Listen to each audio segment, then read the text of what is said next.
Install Android 11 on Redmi Note 10 Pro via Pixel Experience ROM. Please check the description for important notes and all the download links.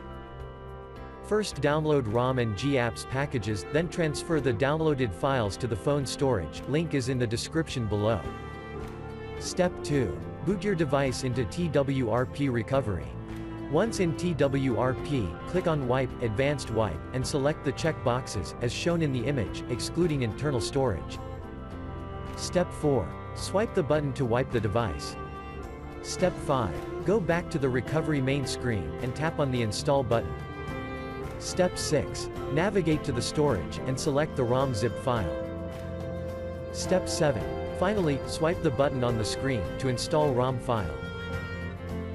Step 8. Flash the GApps zip package, in the same manner.